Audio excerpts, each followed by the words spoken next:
Right next to me is the most affordable Kia SUV you can buy. This is the 2025 Kia Seltos S all-wheel drive, and it's priced at $28,000. Now, is it worth that price point? Well, today I'll be taking you through the ins, the outs, the back, and together we will see. Is it worth it? Big thank you to Executive Kia for allowing me to use this vehicle for the day. Their information will be linked down in the description below. Now let's dive right into it and talk about the front, because this does not look like a sub $30,000 vehicle. You have this really cool plastic trim that goes all the way along the side on the top and on the bottom here, and it's actually textured. I'll pan in and show you, but it's cool. It makes it stand out. It looks luxurious. You got the new Kia badge front and center there. Everyone knows what you're driving. Up here, you have a ton of airflow. I can stick my whole hand through it basically. And then actually down here, there's airflow. I might have to pan to it and show you, but this car kind of dips down. It's a weird angle. It juts down and provides more airflow here. I could stick my hand through this also. And there's a pretty decent rock guard there. So if rocks kick up, it doesn't chip the actual car. Up here, you have LED headlights, LED daytime running lights, but you do have halogen turn signals. I mean, that's not bad. It's a sub $30,000 vehicle. What do you expect? But that's very nice. This whole thing kind of like wraps around the whole vehicle. Now you have a little bit in the front there that it doesn't wrap around, but I would consider that a full wraparound LED light bar. That's kind of crazy on a sub $30,000 vehicle. These headlights are very super bright. I'll pan to it and show you. And down here, you actually have fog lamps. But this piece right here is not airflow, that's just plastic. If you like cars just like me, remember to hit that subscribe button down below. It only takes 1 second and helps me out a lot. Thank you. Now, I don't think it's a secret to say this is not a powerful engine. This is a 2-liter 4-cylinder engine producing 146 horsepower and 132 foot-pounds of torque. And that's going through a IVT transmission, they call it, which is Kia's version of a CVT. You probably heard of CVTs before. So it's Kia's special version. They say it's smoother than a normal CVT. And this engine gives this vehicle 27 miles in the city, 31 in the highway, for a combined total of 29 miles to the gallon. The key fob of this vehicle is nothing special. It's just black plastic. You got the Kia badge down there. You got lock, unlock, panic button, but I do gotta give them credit. This has a remote start. If you watched my video 2-3 weeks ago, I reviewed a Land Rover, and that was $50,000, and it didn't even have remote start. So just double tap the lock, if I can do it. Well, it's on this side, hold that, and the vehicle should start up. And yes, it does. Roof rails all along the top of the vehicle. There is no sunroof there. This vehicle has tinted windows in the back, which is very cool. It's like I cannot see whatsoever in there. These mirrors have blind spot monitoring and turn signals built into the side. That's extremely cool. These are 17-inch alloy rims with all-season weather tires. And then with your keys in the pocket, just hit this little button. You can lock. Oh, that's unlock. Or lock the vehicle. Open up the rear door and you're greeted to a lot of hard touch plastic. Hard touch up here, the middle there, down below. I mean, that's where you want it to be hard touch. You put a cup there, some snacks, get dirty, wipe it off.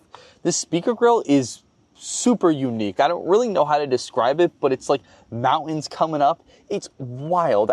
They should put this in other vehicles. That's really cool. This right here is their Syntex material. So it's like a fake leather, but it's actually very plush and nice to rest your arm there. Window controls, this is your door handle, and it's kind of cool. It's wrapped in this like black plastic there.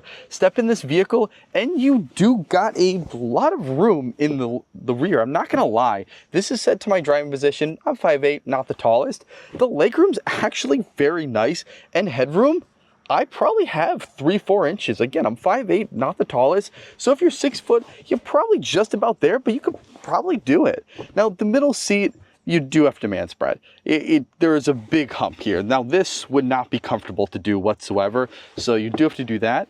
But I still gotta say there's probably enough room for 3 adults to fit in here comfortably fine.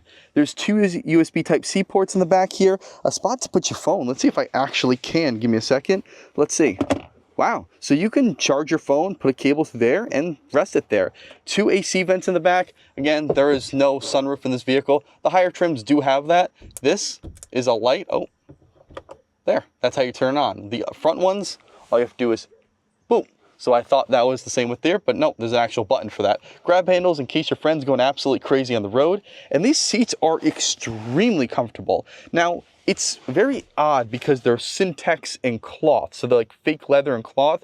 The middle seat actually gets full Syntax, where the outboard seats get cloth and then a tiny little bit of Syntax. So kind of the middle seat gets the cooler bit, which is very odd. And then push this down and you get a cup holder armrest, 2 cup holder slots, and actually that's very thick to rest your arm, very comfortable. Open up the front door and you're greeted to, again, plastic. I mean, it's a sub $30,000 vehicle. You got plastic up here, hard touch down there. Spot to put your snacks and drinks, actually bigger than the rear there.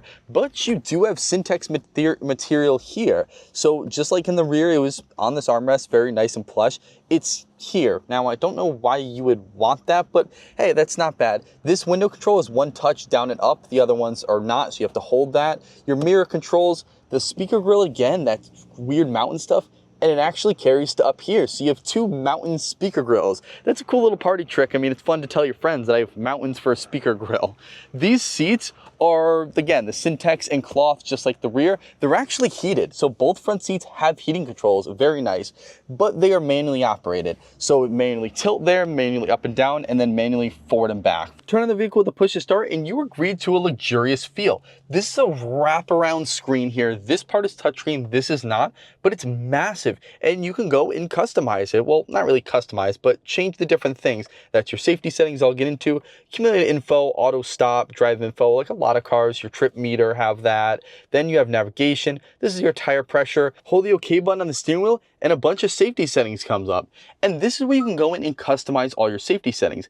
It's actually very cool. So you have forward safety, rear safety, lane safety. So if in the front and in the back, if someone's if you're backing up or going forward to someone, it'll be a baby saying, hey, stop, no, don't hit it. You could turn that off if you don't want it. This has blind spot monitoring. You could turn that off if you don't want it.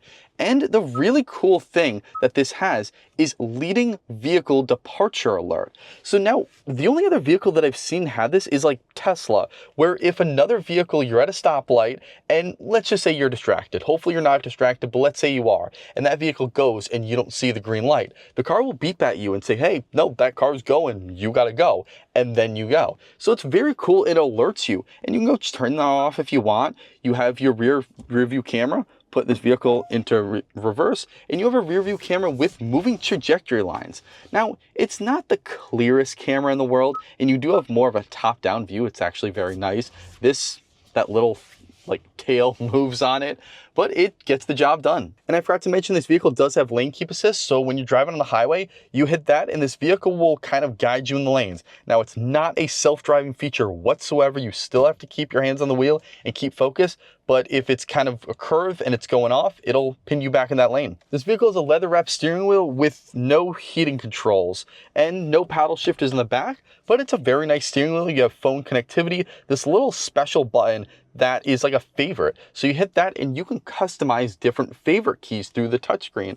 So if you want, again, let's see, reroute, cancel route, go to map. Actually, home will be very simple. So if you're in some menu and you want to get out, just boom, and it goes straight to home. So you can customize that to all different settings. It's actually very nice. There's a 10-inch touchscreen with wired Android Auto, Apple CarPlay here. You have navigation, go right into that, very easy. Maps, ballet mode, quiet mode, which is actually a very cool feature. So if you have kids in the back that are trying to sleep and you want to listen to music, you can just hit quiet mode and it'll only do the front speakers here. So you can listen to music without distracting your kids. And I do want to mention something real quick that I've never seen a single person talk about is the blue light filter. Now, what is that? Our phones have this also. It takes out the blue light in the screen to make the screen less harmful to your eyes. It's more better at nighttime, no stress on your eyes, but you can have less warm, more warm, and you could set it 2 times. Now, on my phone, in, my personal cell phone, I actually have it set at 9 p.m.